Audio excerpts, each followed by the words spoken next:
घनमूल ज्ञात करना है, वो भी गुणनखंड विधि द्वारा। ठीक है, तो गुणनखंड विधि द्वारा घनमूल कैसे ज्ञात किया जाता है वो देखो इस वीडियो में सीखेंगे। यहाँ पर 84 लिखा है, 74 को गुणनखंड विधि द्वारा क्या निकालेंगे, घनमूल।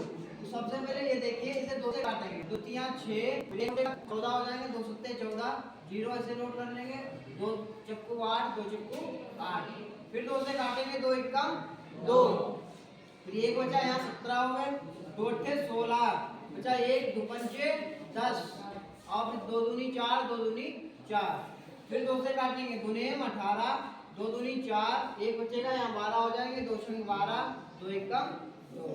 ठीक है, अब ये संख्या 2 से नहीं कटेगी, क्यों नहीं कटेगी, क्योंकि इस संख्या के लास्ट में विषम संख्या है। ठीक है, और जब तक काटते रहेंगे, जब तक संख्या के लास्ट में 2 से जब संख्या वो कटेगी, कितनी भी बड़ी संख्या क्यों न हो, उसके लास्ट में कोई सम संख्या मिले या 0 मिले। ठीक है, यहाँ पर सम संख्या नहीं है, तो ये इसे देखो 3 से काटेंगे। 3 की व्यवस्था का नियम कहता है कि संख्या के अंकों को योग कर लो, और अगर योग फल 3 से विभाजित हो जाता है तो संख्या भी पूरी 3 से विभाजित हो जाएगी। 9 1 10, 10 और 6 2 8 हो जाएंगे, 18, 18 में 3 से अगर भाग करें तो क्या कटेगी, 9। ठीक है, अब यहाँ पर 3 3 9 कट गए, अब ये 2 बचे हैं, 3 के बारे में बातें नहीं है, ना आने लगाएंगे 0, यहाँ पर 2 संख्याओं पढ़ेंगे, 3 अट्ठे 24, और बचे कितने 2, 3 सत्ते 21। ठीक है, फिर 3 से कट लेंगे, 3 एकम 3। अब देखिए यहाँ पर 0 है तो 0 नोट कर लीजिए, 3 का पारा 2 में पढ़ेंगे, 3 दूनी 6 तो पड़ा, तो 3 3 9। अब यहाँ पर 2 आए, अब तो लग ही जाएगा। अब यहाँ पर देखो 2 है, 3 के पहाड़े में 2 आते नहीं है, क्या होता है, मतलब एक बार में संख्या नहीं जा रही है, जब नहीं जा रही है ये संख्या कम बढ़ रही है, तब क्या करेंगे, ना जाने 0 बढ़ाएंगे, और फिर 2 संख्याओं में पहाड़ा पड़ेंगे 6 का, बोलो 3 है तो 3 का, 3 अट्ठे 24, तो यहाँ पर 26 से 24 चले गए, बचेंगे 2, यहाँ हो गए 21, और फिर 3 का पहाड़ा पड़ेंगे 7 बार, तो 21 पूरे कट गए। ठीक है, जितनी बार में कटेगा वो संख्या नीचे हो जाएगी।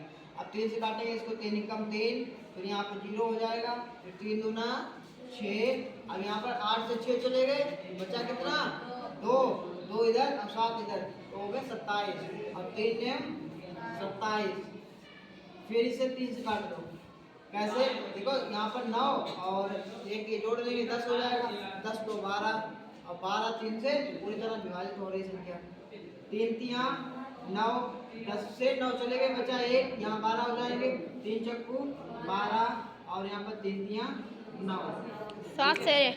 अब इसे 7 से काट देंगे, 7 को 35 ज्यादा हो जाएंगे। ठीक है, 7 चक्कू 28, 28 जब यहाँ से 34 से 28 जब निकल जाएंगे तो कितना बचेगा बताइए,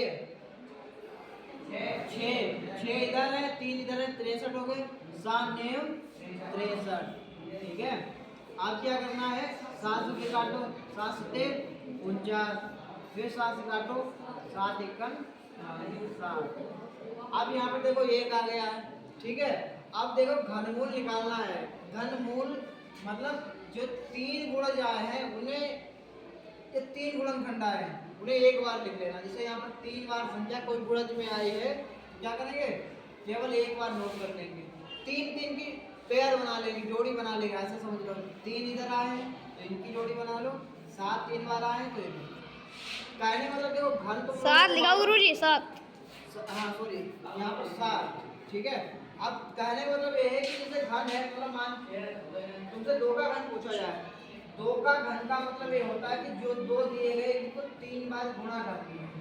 ठीक है, तो 2 दूना 4, 4 दूनी 8, ये इसका क्या हो जाएगा, 2 का घन हो जाएगा। वैसे यहाँ पर 3 3 की जोड़ी बना ले। ठीक है, और तो ये इसका गुणनफल ऐसे निकालेंगे, 2 गुणे 3 गुणे 7, अब 7 तिया 21, 21 दूना 42, तो अब निकल के आ गया है 74,088 का घनमूल कितना है, तो 74,088 का घनमूल 42 है। ठीक है, तुम लोग यहीं पर गलती कर रहे थे कि